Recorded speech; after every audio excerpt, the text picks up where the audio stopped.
ఆ రోజుల్లో కాట్రగడ్డ మురారి అంటే ఎంతో పేరు ప్రఖ్యాతులు కలిగిన నిర్మాత. కె విశ్వనాథ్ డైరెక్షన్లో వచ్చిన సీతామహాలక్ష్మి, దాసరి నారాయణరావు దర్శకత్వంలో వచ్చిన గోరింటాకు లాంటి మంచి మంచి చిత్రాలు ఆయన తీశారు.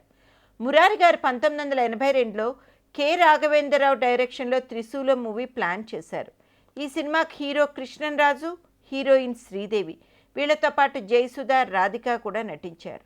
ఈ చిత్రంలో ఒక పాటను ఊటీలో కృష్ణరాజు, శ్రీదేవుల మీద చిత్రీకరిస్తున్నారు డైరెక్టర్ రాఘవేంద్రరావు.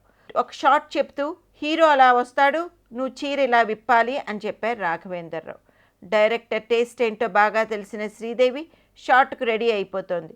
ఇది చూసిన నిర్మాత మురారి శ్రీదేవి దగ్గరికి వెళ్ళి, ఆయన షాట్ చెప్పడం ఏంటి, నువ్వు సరే అనడం ఏంటమ్మా, వద్దు అలాంటివి చెయ్యకు అని ఆమెకు చెప్పేశారు. కోపంతో ఊగిపోయిన రాఘవేంద్రరావు, మురారి గారు ఏంటిది, డైరెక్టర్గా నేను చెప్పాను, ఆమె చేస్తుంది, మీకేంటి ప్రాబ్లం అని అడిగారంట. ఈ సినిమాకు నేను నిర్మాతను, సీతామహాలక్ష్మి లాంటి మంచి సినిమాలు తీసిన వాడిని, నా సినిమాలో ఇలాంటి సీన్లు ఉండడానికి వీల్లేదు అని గట్టిగా చెప్పేశారు మురారి గారు. ఇక రాఘవేంద్రరావు చేసేది లేక, అయితే శ్రీదేవి ఒక పని చేయి, పాట అయ్యే వరకు 1 డజన్ పిన్నులు చీరకు గుచ్చేసుకో సరిపోతుంది అని ఎటకారంగా చెప్పారంట. ఈ విషయాన్ని మురారి గారు తాను రాసిన నవ్విపోదురుగాక అనే బుక్లో ప్రస్తావించారు.